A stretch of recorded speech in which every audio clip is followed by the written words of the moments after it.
अस्सलाम वालेकुम। हमारा आज का लेक्चर है आयनिक रिएक्शंस इन सॉल्यूशंस। हम लोग इसमें सॉल्यूशन से रिलेटेड कुछ basic definitions, units of concentration और यूनिट्स ऑफ कंसंट्रेशंस का आपस में रिलेशनशिप क्या है, इन सब को डिस्कस करने जा रहे हैं। कंटेंट्स जो हम लोग पढ़ेंगे, सॉल्यूशन क्या होता है, बाइनरी सॉल्यूशन, ये बहुत बेसिक सी चीज़ें हैं, ये बहुत ज़्यादा पढ़ने की ज़रूरत नहीं है। हम लोग इसको सरसरी सा देखेंगे। Concentration units, percentage, weight by wait, wait by volume, volume by wait, volume by volume. उसके बाद मोलैरिटी, मोलैलिटी, नॉर्मेलिटी एक्सेट्रा। इनका आपस में रिलेशनशिप क्या होता है, इनकी डेफिनेशंस क्या हैं, पार्ट्स पर मिलियन, पार्ट्स पर billion, mole fraction.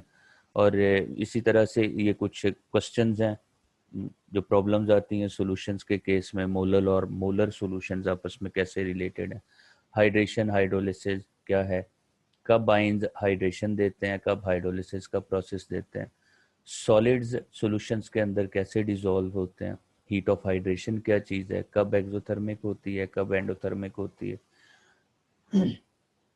Total volume of solution और उसके कंपोनेंट्स का वॉल्यूम आपस में कैसे रिलेशन है।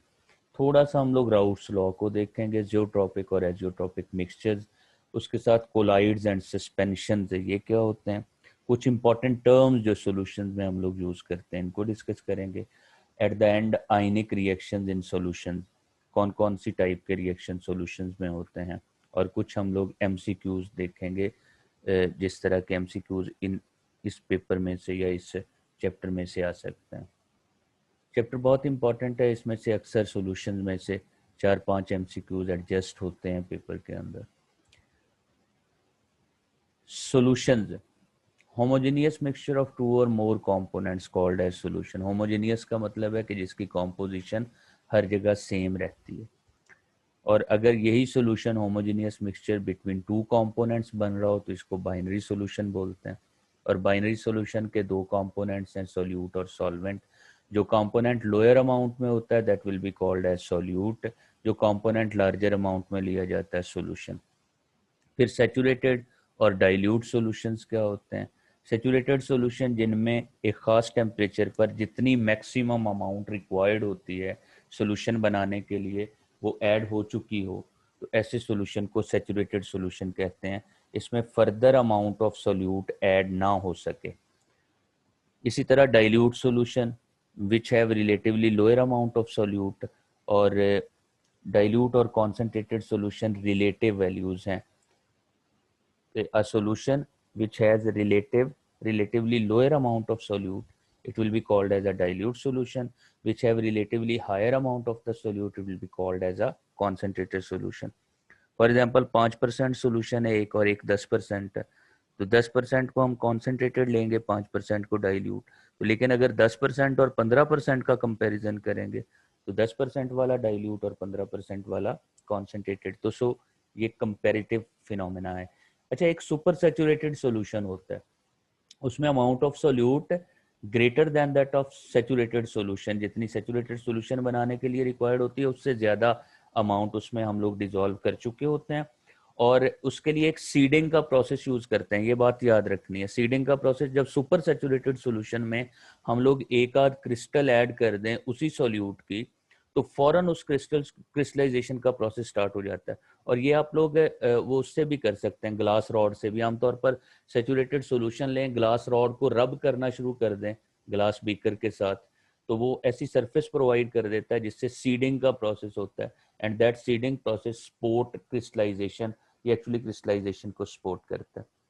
स्टैंडर्ड सॉल्यूशन ऐसा सॉल्यूशन होता है जिसके लिए जिसकी कॉन्सेंट्रेशन हमें नोन होती है, तो उसे स्टैंडर्ड सॉल्यूशन बोलेंगे। कुछ प्राइमरी स्टैंडर्ड्स हैं, कुछ सेकेंडरी स्टैंडर्ड्स हैं। जब कभी हम लोग सॉल्यूशन बनाएं just by weighing a substance and dissolving it into the liquid, आप सिर्फ वेट कर लें सब्सटेंस का और उसकी नॉन कॉन्सेंट्रेशन का सॉल्यूशन बना लें। जस्ट बाय वेइंग अगर नॉन कॉन्सेंट्रेशन का सॉल्यूशन बन जाता है तो it will be called as a primary standard. तो यूजुअली जो सब्सटेंसेज प्योर अमाउंट में या प्योर फॉर्म में अवेलेबल होती हैं उनके सॉल्यूशंस प्राइमरी स्टैंडर्ड सॉल्यूशन कहलाते हैं। और सेकेंडरी स्टैंडर्ड बाज़ दफ़ा हम लोग किसी सब्सटेंस का सॉल्यूशन रफ सॉल्यूशन बनाते हैं, फिर उसको अगेंस्ट प्राइमरी स्टैंडर्ड स्टैंडर्डाइज करके हम लोग उसकी नॉन मोलैरिटी का सॉल्यूशन बनाते हैं। जैसे NaOH है, तो उसका रफ मोलैरिटी का पहले सोल्यूशन प्रिपेयर किया जाता है, और तब उसकी अगर एग्जैक्ट मोलैरिटी बनानी है, एग्जैक्ट कॉन्सेंट्रेशन बनानी है, तो उसको प्राइमरी स्टैंडर्ड के साथ हम लोग पहले टाइट्रेट करते हैं, फिर सोल्यूशन प्रिपेयर करते हैं। उसकी क्या वजह होती है कि NaOH हाइग्रोस्कोपिक कंपाउंड है, तो हमें उसकी स्टोइशियोमेट्री पता नहीं होती। तो जो नॉन स्टोइशियोमेट्री के कंपोनेंट्स होते हैं उनके सोल्यूशन प्राइमरी स्टैंडर्ड, और जो अननोन कॉन्सेंट्रेशन या स्टोइशियोमेट्री की सब्सटेंसेस के सोल्यूशन बनाते हैं, their solutions will be called as secondary standard solution.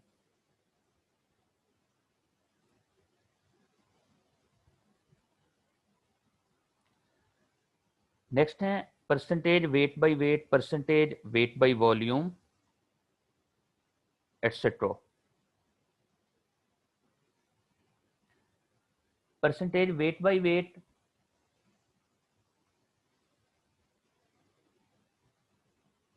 weight of the solute over weight of the solution multiplied by 100. It will be called as percentage weight by weight.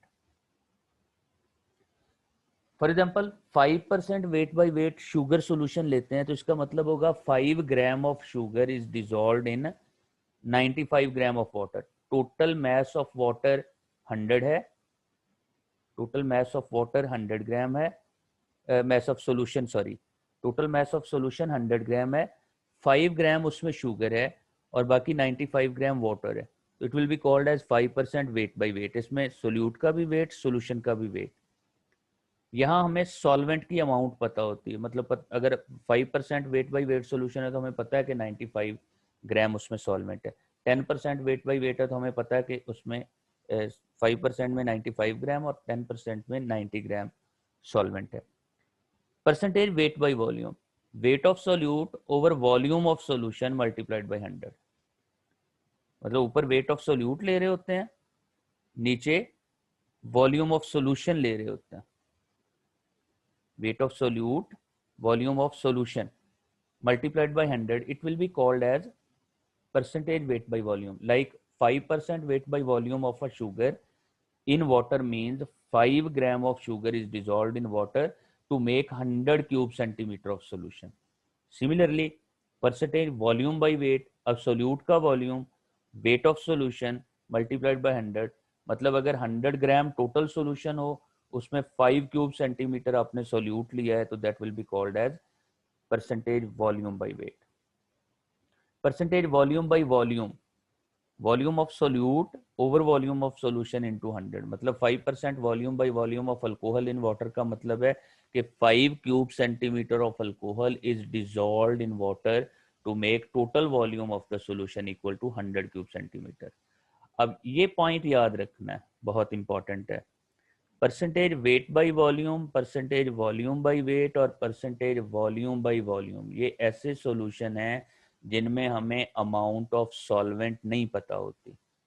अब यहाँ देखें, percentage volume by volume में आपको लगता है कि शायद 5 cube centimetre alcohol और 100 क्यूब सेंटीमीटर टोटल सोल्यूशन है, तो उसमें वाटर कितना होगा, 95 क्यूब सेंटीमीटर। ऐसा नहीं है, 95 cube centimetre water plus 5 cube centimetre alcohol अगर आप करते हैं तो टोटल वॉल्यूम उनका 100 क्यूब सेंटीमीटर नहीं होगा। तो सिर्फ वेट बाय वेट परसेंटेज ऐसा सोल्यूशन है जिसमें हमें अमाउंट ऑफ सॉल्वेंट पता होती है, बाकी सारी परसेंटेजेस में हमें अमाउंट ऑफ सॉल्वेंट पता नहीं चलती। मोलैरिटी, इसकी क्या डेफिनेशन है, हम यूजुअली यूज करते हैं नंबर ऑफ मोल डिजॉल्व्ड पर लीटर ऑफ अ सोल्यूशन, और 1 लीटर किसके इक्वल है, या 1 क्यूब डेसीमीटर किसके इक्वल है, 1000 क्यूब सेंटीमीटर के। Volume of solution will be taken in cube centimetre, क्योंकि हम लोग सारी कैलकुलेशन में जितनी केमिस्ट्री के अंदर परफॉर्म करते हैं वॉल्यूम ऑफ सॉल्यूशन को हमेशा क्यूब सेंटीमीटर में लेते हैं, तो यहाँ हम लोग क्यूब सेंटीमीटर में ही वॉल्यूम को एज्यूम कर रहे हैं। तो मोलैरिटी किसके इक्वल होती है, 1000 into number of moles of solute over volume of solution, 1000 into number of moles of solute over volume of solution.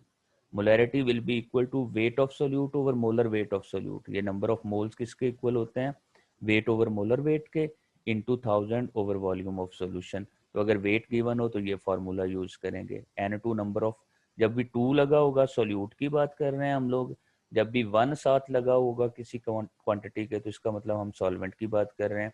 और जिन क्वांटिटी के साथ 1 या 2 नहीं लगा हुआ इसका मतलब वो सोल्यूशन के लिए ले रहे हैं। तो V is the volume of solution, W2 is the weight of solute in grams, M2 is the molar weight of the solute in gram, और मोलैरिटी की यूनिट हमेशा मोल पर क्यूब डेसीमीटर ली जाती है। मोलैलिटी, अब ये डिफरेंस है, उसमें बोला था आपने number of moles of solute dissolved पर लीटर ऑफ सॉल्यूशन, ये है number of moles of solute dissolved पर केजी ऑफ सॉल्वेंट, पर किलोग्राम ऑफ सॉल्वेंट, सॉल्यूशन की बजाय सॉल्वेंट ले रहे हैं और क्यूब डेसीमीटर की बजाय किलोग्राम। तो मोलैलिटी किसके इक्वल आ गई फिर, उसमें 1000 N2 ओवर V लिया था, ये 1000 N2 over W1, W1 is the weight of solvent. तो उसी तरह number of moles of solute किसके इक्वल है, wait of solute over molar weight of solute multiplied by 1000 over weight of solvent. तो W1 is taken to be a weight of solvent in gram. Unit of molality is taken to be equal to mole per kg. ये चीजें note करनी है, 1 kg 1000 ग्राम के equal है, 1 litre 1000 cube centimetre, और water 1 cube decimetre का मतलब 1 litre भी है, 1 लीटर में 1000 ml होते हैं, और इसी तरह 1 cube centimetre taken to be equal to 1 ml। Normality, ये थोड़ी न्यू टर्म है, आप लोग FSC BS लेवल पर कम यूज करते हैं। Normality is the weight of solute over equivalent weight of the solute multiplied by 1000 over volume of solution, it will be called as normality. अब याद रखना है नॉर्मल वेट या इक्वलेंट वेट क्या चीज है। एसिड्स के लिए जब इक्वलेंट वेट निकालते हैं तो वो कैसे निकलेगा, weight of molar weight of that acid divided by number of ionisable H positive ion, like H2SO4 है तो उसका मोलर वेट होता है 98, वो कितने H पॉजिटिव आयन डोनेट करता है 2, तो 98 डिवाइडेड बाय 2 कितना हो जाएगा 49 will be the equivalent weight of H2SO4। Basis के लिए ये किसके इक्वल होता है, इक्विवेलेंट वेट ऑफ बेस है। For example molar weight of base over number of ionisable OH negative, calcium hydroxide की एग्जांपल लें अगर, उसमें 2 हाइड्रोक्सल आयन है जो वो रिप्लेस करता है, तो आप उसका मोलर वेट टोटल 74 है, उसको किससे डिवाइड करेंगे 2 से, तो 37 will be the equivalent weight of calcium hydroxide. और ऑक्सीडेंट और रिडक्टेंट्स, ऑक्सीडेंट और रिडक्टेंट्स क्या करते हैं, दे विल लूज इलेक्ट्रॉन्स और दे विल टेक इलेक्ट्रॉन, तो उनका एक मॉलिक्यूल जितने इलेक्ट्रॉन लेता है या जितने इलेक्ट्रॉन देता है उनके मोलर वेट को, ऑक्सीडेंट या रिडक्टेंट के मोलर वेट को आप क्या करें, नंबर ऑफ इलेक्ट्रॉन्स टेकन और गिवन से डिवाइड कर दें। जैसे KMnO4 है, KMnO4 का जो टोटल मोलर वेट है 158, फॉर एग्जांपल KMnO4 का रिएक्शन होता है मैंगनीज +7 से +2 में कन्वर्ट हो जाता है, तो इसका मतलब उसने 5 इलेक्ट्रॉन लिए, तो 158 को 5 से डिवाइड करेंगे तो KMnO4 का इक्विवेलेंट वेट निकल आएगा। तो ये याद रखना है, एसिड के लिए उसके H पॉजिटिव आयन से डिवाइड कर दें मोलर वेट को, बेस के लिए उसके टोटल मोलर वेट को OH नेगेटिव आयन जितने वो दे सकता है एक मॉलिक्यूल उससे डिवाइड कर दें, और ऑक्सीडेंट और रिडक्टेंट्स के लिए आप मोलर वेट को नंबर ऑफ इलेक्ट्रॉन टेकन और नंबर ऑफ इलेक्ट्रॉन गिवन से डिवाइड कर दें तो हमारे पास इक्विवेलेंट वेट्स निकल आते हैं, इनको नॉर्मल वेट भी बोला जाता है। याद रखना है normality is equal to number of replaceable H positive OH negative ion और इलेक्ट्रॉन मल्टीप्लाइड बाय मोलैरिटी।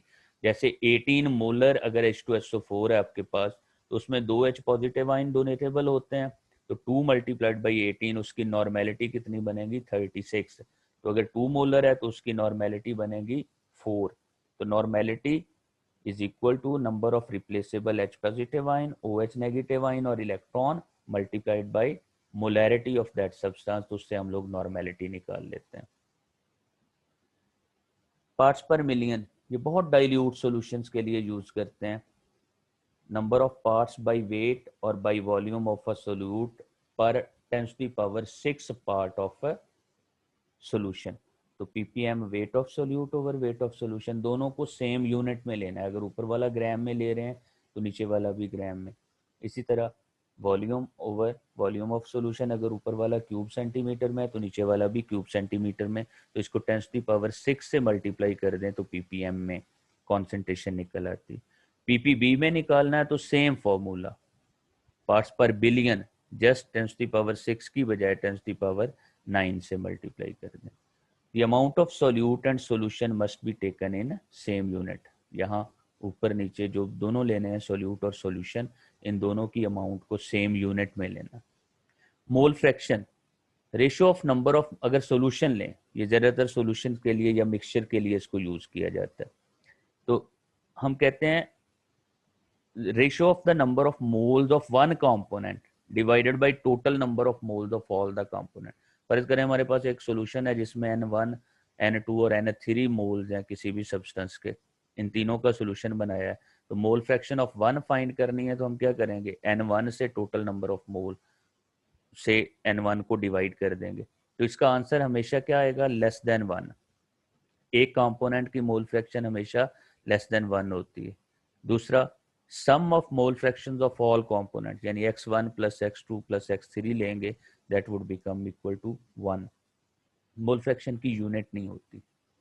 अब ये नोट भी इंपॉर्टेंट है, all the concentration units involving volume, ऐसी तमाम यूनिट्स जिनमें सॉल्वेंट का या सॉल्यूशन का वॉल्यूम इन्वॉल्व होगा, दे चेंज विद टेम्परेचर, वो टेम्परेचर पर डिपेंड करती हैं।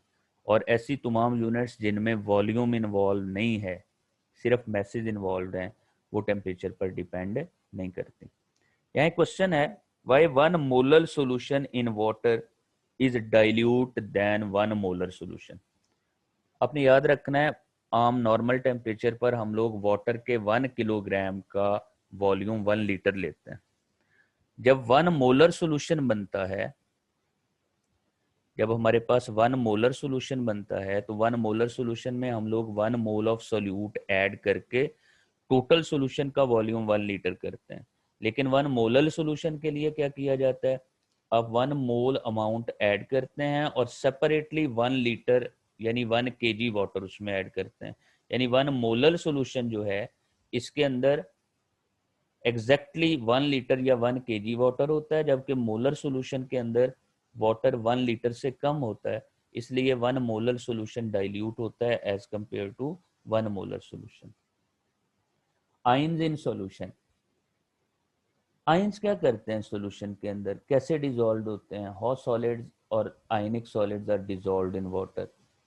It's a hydration process of dissolution of ionic compounds in water in which ions are get separated and surrounded by opposite end। देखें, अगर NaCl को आप पानी में ऐड करते हैं तो सोडियम आयन को वाटर के मॉलिक्यूल घेर लेते हैं, वाटर का ऑक्सीजन सोडियम की तरफ होगा, partial positive negatively charge oxygen sodium ion को इर्द गिर्द से घेर लेता है, अट्रैक्शन प्रोड्यूस होती है।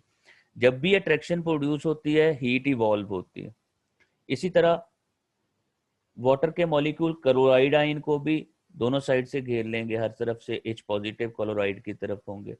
इन दोनों प्रोसेसेस में सोडियम आयन को जब वाटर के मॉलिक्यूल अट्रैक्शन प्रोड्यूस करेंगे, क्लोराइड आयन के साथ जब वाटर के मॉलिक्यूल अट्रैक्शन प्रोड्यूस करेंगे, तो फोर्सेस ऑफ अट्रैक्शन जनरेट होने की वजह से हीट इवॉल्व हो रही होगी। इसको बोलते हैं हम लोग हीट ऑफ हाइड्रेशन। अगर वाटर के अलावा कोई और सॉल्वेंट हो तो इसको बोलते हैं हीट ऑफ सॉल्वेशन। और उन आयंस को जिनको वाटर हर साइड से घेर लेता है, उनको बोलते हैं हाइड्रेटेड आयंस। अब इसके लिए 3 रूल हैं। अगर वो हाइड्रेशन एनर्जी ज्यादा हो लेटेस्ट एनर्जी से, लेटेस्ट एनर्जी वो एनर्जी जो सोडियम और क्लोराइड को अलग अलग करने के लिए रिक्वायर्ड है, तो अगर heat of hydration energy latest energy से ज्यादा है, तो इसका मतलब है हीट इवॉल्व ज्यादा है, हीट एब्जॉर्ब कम है, तो डिसोल्यूशन का प्रोसेस एक्सोथर्मिक होगा, यानी जो डिसोल्यूशन आप करवा रहे होंगे उसमें सॉल्यूशन गर्म हो जाएगा। अगर hydration energy less than latest energy है, इसका मतलब हीट इवॉल्व कम है, हीट एब्जॉर्ब ज्यादा है, तो डिसोल्यूशन का प्रोसेस एंडोथर्मिक प्रोसेस होगा। अगर हाइड्रेशन एनर्जी बहुत कम है लेटेस्ट एनर्जी से, तो डिसोल्यूशन का प्रोसेस नहीं होगा। पॉइंट समझ आया। और बहुत रेयर केसेस में अगर हाइड्रेशन एनर्जी और लेटेस्ट एनर्जी आपस में इक्वल हैं, तब डिसोल्यूशन के प्रोसेस ना एक्सोथर्मिक होगा ना एंडोथर्मिक, उसमें हीट इवॉल्व या एब्जॉर्ब्ड नहीं होती। Hydration energy charge to size ratio के साथ डायरेक्टली रिलेटेड है। चार्ज टू साइज रेशियो जितना बढ़ेगी, हाइड्रेशन एनर्जी बढ़ती जाती है। चार्ज टू साइज रेशियो कम होने से हाइड्रेशन एनर्जी कम होती है। जैसे आप ग्रुप 2A है, उसमें ऊपर से नीचे मूव करें, beryllium ion +2 charge, magnesium ion +2, calcium से ट्रॉन्शियम, तो जैसे जैसे आप ऊपर से नीचे मूव करते हैं साइज बढ़ता जाता है, साइज बढ़ेगा तो चार्ज टू साइज रेशियो कम होती जाएगी। चार्ज टू साइज रेशियो जितनी कम होगी, चार्ज टू साइज रेशियो कम होने का मतलब है हाइड्रेशन एनर्जी डिक्रीज होती जाएगी। बेरिलियम +2 के लिए सबसे ज्यादा है, मैग्नीशियम के लिए कम, कैल्शियम के लिए और कम, और स्ट्रोंशियम के लिए सबसे कम। लेकिन अगर लेफ्ट टू राइट मूव करें, फॉर एग्जांपल सोडियम आयन है, सोडियम आयन का साइज ज्यादा चार्ज कम, मैग्नीशियम आयन का साइज कम चार्ज ज्यादा, एल्यूमिनियम का साइज और कम चार्ज और ज्यादा। इसका मतलब है चार्ज डेंसिटी बढ़ रही है। तो सोडियम की चार्ज डेंसिटी इन तीनों में सबसे कम है, सो उसकी हाइड्रेशन एनर्जी सबसे कम है। एल्यूमिनियम +3 की हाइड्रेशन एनर्जी इन तीनों में मैक्सिमम है। Water molecules of hydration with the ions with more charge density will be greater. For example, copper sulfate है, अब इसमें एक कॉपर आइन है, एक सल्फेट आइन है। सल्फेट आइन पर सारे पर नेगेटिव चार्ज है, सल्फेट आइन का साइज बहुत बड़ा है। कॉपर पर अकेले पर +2 चार्ज है, तो इसका साइज बहुत छोटा है। तो कॉपर की चार्ज डेंसिटी बहुत ज्यादा है। वैसे भी पॉजिटिव आइन की चार्ज डेंसिटी ज्यादा होती है, नेगेटिव आइन की चार्ज डेंसिटी कम होती है। तो कॉपर की चार्ज डेंसिटी ज्यादा है, तो इन 5 वाटर मॉलिक्यूल्स ऑफ हाइड्रेशन में से 4 कॉपर के साथ लगे होते हैं और सिर्फ एक अटैच्ड होता है सल्फेट के साथ। सो हाइड्रेशन एनर्जी ज्यादा होने की वजह से नंबर ऑफ वाटर मॉलिक्यूल्स भी ज्यादा अटैच्ड होंगे। हाइड्रोलिसिस, ये तो हमने हाइड्रेशन बोला ना कि ऐसे ion, for example sodium ion है, ये कल भी बात कर रहे थे हम लोग कि ऐसे आयन जो स्ट्रॉन्ग एसिड या स्ट्रॉन्ग बेस से आते हैं, ऐसे आयन जो स्ट्रॉन्ग एसिड या स्ट्रॉन्ग बेस से आते हैं, they do not hydrolyse water. लेकिन ऐसे आयन जो वीक एसिड या वीक बेस से आ रहे होते हैं, वो कॉन्जुगेट आयंस क्या होते हैं, तो वो स्ट्रॉन्ग होते हैं, तो वो वाटर को हाइड्रोलाइज करते हैं। ये Lowry Bronsted acid based concept था, कल हम लोग डिस्कस कर चुके हैं कि conjugate acid of a weak base is strong, conjugate acid of a weak base NH4 positive which is strong acid and hydrolyse water. Ammonium ion क्या करता है, वाटर को हाइड्रोलाइज कर देता है, तो सोल्यूशन क्या बन जाएगा, एसिडिक। यानी अमोनियम क्लोराइड अगर पानी में आप डालते हैं तो वो H पॉजिटिव आयन लिबरेट करता है पानी में, वाटर को हाइड्रोलाइज कर देता है, ब्रेकअप कर देता है OH और H पॉजिटिव में, एसिडिक सोल्यूशन बनेगा। इसी तरह अगर एसीटेट आयन लें या सोडियम एसीटेट लें, तो ये वाटर को हाइड्रोलाइज करता है और सोल्यूशन को क्या बना देता है, बेसिक, क्योंकि ये OH नेगेटिव आयन दे रहा होता है। तो ये एसीटेट आयन वीक एसिड का कॉन्जुगेट बेस है, सो ये स्ट्रॉन्ग है। ये भी वीक बेस का कॉन्जुगेट एसिड है, सो ये स्ट्रॉन्ग है। और इसी की बेस पर हम एसिडिक सॉल्ट, बेसिक सॉल्ट और न्यूट्रल सॉल्ट डिस्टिंग्विश करते हैं। ये कल के लेक्चर में हम कर चुके हैं, इसलिए यहाँ मैं इसको डिस्कस नहीं कर रहा। नेक्स्ट चलें। ये एक राउस लॉ है टर्म, टोटल वॉल्यूम। अच्छा, ये पॉइंट पहले समझ लें। Total volume of solution will not be equal to the sum of volumes of component. For example पीछे हमने बात की है 5 क्यूब सेंटीमीटर या 5% volume by volume of water या अल्कोहल लें, अगर 5% volume by volume of alcohol लें, तो इसका मतलब है उसमें 5 क्यूब सेंटीमीटर अल्कोहल है और टोटल वॉल्यूम ऑफ सोल्यूशन 100 है। तो लेकिन इसका ये मतलब हरगिज नहीं है कि उसके अंदर वॉल्यूम ऑफ वाटर 95 होगा। इट डजेंट मीन कि उसमें वॉल्यूम ऑफ वाटर 95 होगा, यानी 95 cube centimetre water plus 5 cube centimetre alcohol का टोटल वॉल्यूम 100 नहीं होता। Total volume of solution of ethanol and water is less than sum of volumes of component. अगर 400 cube centimetre water लें, 100 cube centimetre alcohol लें, तो इनका total volume जो है वो 500 क्यूब सेंटीमीटर नहीं होता। सॉल्यूशन का वॉल्यूम टोटल से या एडिटिव से कम हो जाता है। राउट्स लॉ क्या चीज़ है, अगर हम लोग दो सॉल्वेंट का या दो लिक्विड्स का मिक्सचर बनाएं, एक साइड पर वेपर प्रेशर लें, दूसरी साइड पर कॉम्पोजिशन लें सॉल्यूशन की, और ये स्ट्रेट लाइन को ओबे करे, तो हम कहते हैं कि सॉल्यूशन राउट्स लॉ ओबे कर रहा है। राउट्स लॉ एक्चुअली होता है कि total pressure, vapour pressure of the solution is equal to the product of vapor pressure of pure solvent multiplied by mole fraction of solvent। इसको आप लोग बुक से देखेंगे, उनको डिटेल पढ़ेंगे। अब राउट्स लॉ से कुछ सॉल्यूशन पॉजिटिव डेविएशन शो करते हैं, कुछ सॉल्यूशन नेगेटिव डेविएशन शो करते हैं। जो पॉजिटिव डेविएशन शो करते हैं उनका बॉइलिंग पॉइंट दोनों कंपोनेंट से कम होता है। जैसे अल्कोहल जो है, अगर 95.5% अल्कोहल और 4.5% वाटर हो तो वो एक एजियोट्रोपिक मिक्सचर बनाते हैं। पॉइंट समझ आया? 95.5% वाटर 4.5% वाटर और 95.5% अल्कोहल हो तो इनका एजियोट्रोपिक मिक्सचर बनता है जो राउट्स लॉ से पॉजिटिव डेविएशन शो करता है। अल्कोहल का बॉइलिंग पॉइंट कितना है? 78.3। वाटर का कितना है? 100। लेकिन ये जो मिक्सचर की बात की है मैंने, जो एजियोट्रोपिक मिक्सचर बना 95.5% अल्कोहल का, इसका बॉइलिंग पॉइंट हो जाता है दोनों से कम 78.1। यानी इस कॉम्पोजिशन पर बॉइलिंग पॉइंट मिनिमाइज कर जाता है क्योंकि वेपर प्रेशर मैक्सिमाइज कर जाता है। तो ऐसे सॉल्यूशन जब इनकी डिस्टिलेशन करते हैं तो इनकी जो कॉम्पोजिशन हमारे पास होती है वही कॉम्पोजिशन आगे निकल रही होती है, इनकी कॉम्पोजिशन चेंज नहीं होती। इसलिए इन सॉल्यूशंस को हम लोग एजियोट्रोपिक मिक्सचर का नाम देते हैं। Those mixture which cannot be distilled with change in composition are called as azeotropic mixture।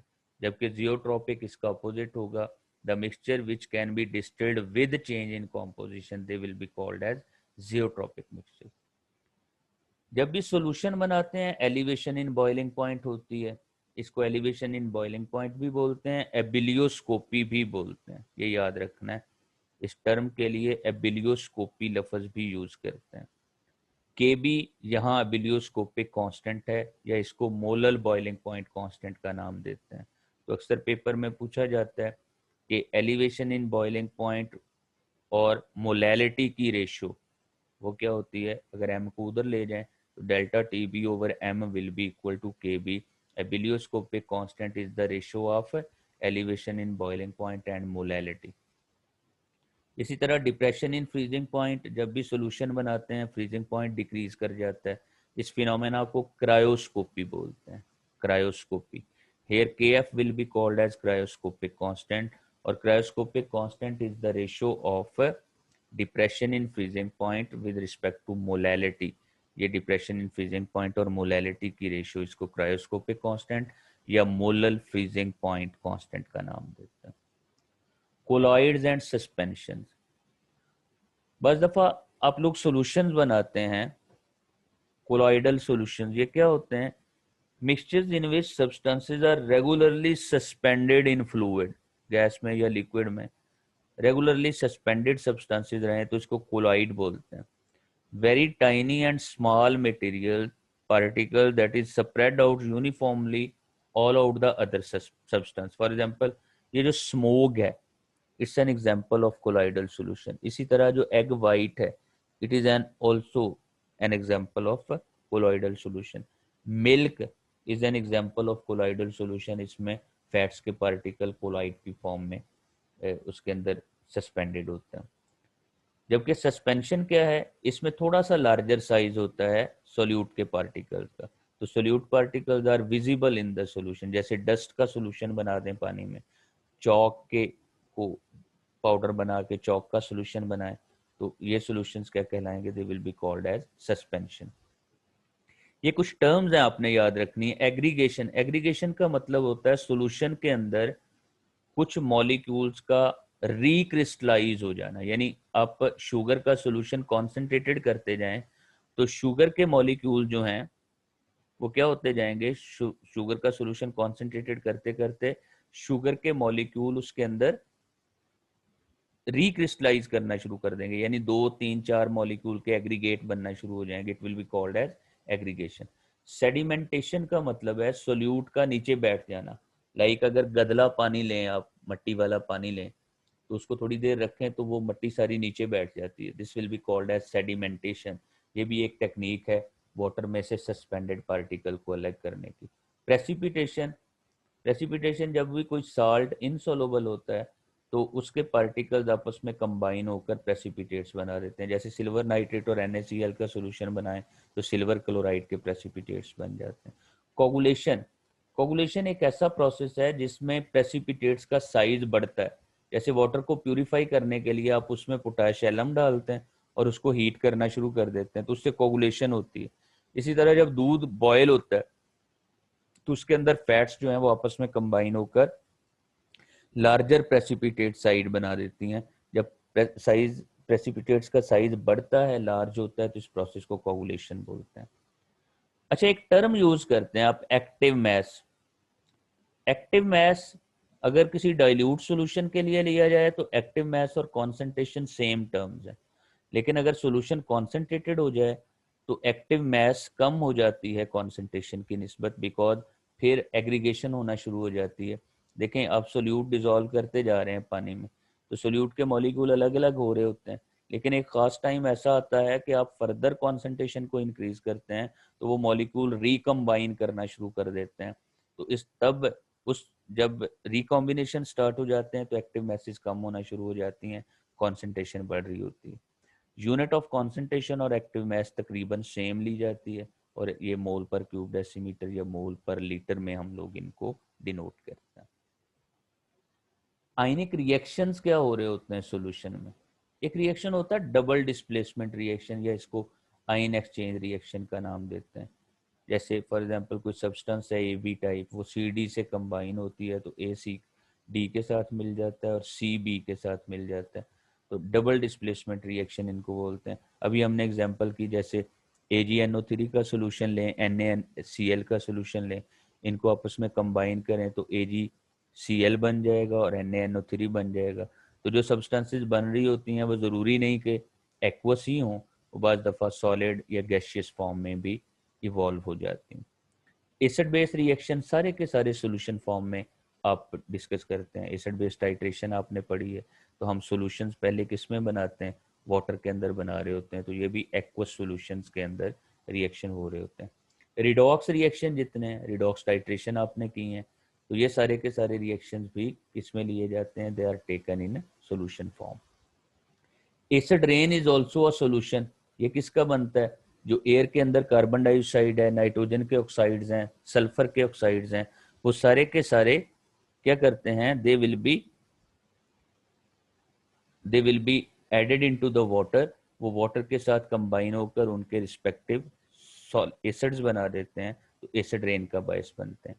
Hard and soft acid base concept, ये भी हम जानते हैं। कैल्शियम और मैग्नीशियम के अगर सल्फेट वाटर में हो तो हार्ड वाटर बनता है, कार्बोनेट्स हो तो हार्ड वाटर बनाते हैं, बाइकार्बोनेट्स वाटर के अंदर हार्ड वाटर बनाते हैं। ऐसा वाटर जिसमें मिनरल्स की तादाद रिलेटिवली ज़्यादा होती है, मिकदार ज़्यादा होती है, वो हार्ड वाटर।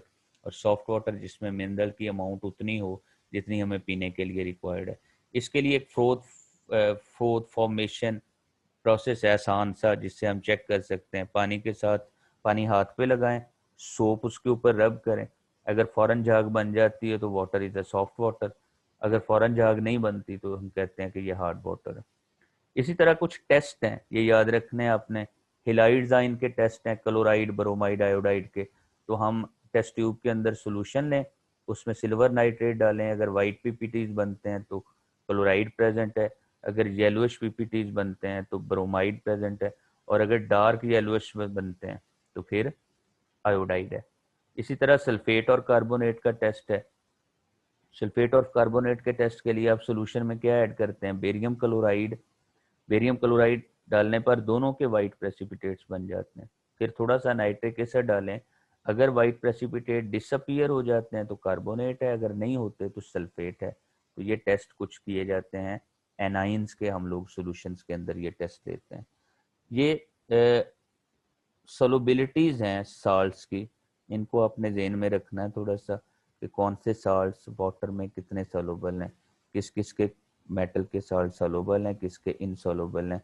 तो ये यूजली ट्रेंड्स इसके हम लोगों ने पढ़े भी थे पहले। उन ट्रेंड्स के अंदर हमने डिस्कस किया था कि कौन से साल्ट्स की डाउनवर्ड सोलबिलिटीज़ कम हो रही होती हैं और कौन से साल्ट्स की डाउनवर्ड सोलबिलिटीज़ ज़्यादा हो रही होती हैं। तो इनको आप लोगों ने जेन में रखना। ये कुछ एमसीक्यूज़ हैं जो इस टॉपिक से मैंने थोड़े से मॉडल एमसीक्यूज लिखे हैं, तो ये आपके जेन में होने चाहिए। अगर आपके कॉन्सेप्ट्स बनते हैं इस टॉपिक को तैयार करने से तो ये एमसीक्यूज में आपको प्रॉब्लम नहीं आनी चाहिए। चलें नेक्स्ट डिस्कस करते हैं।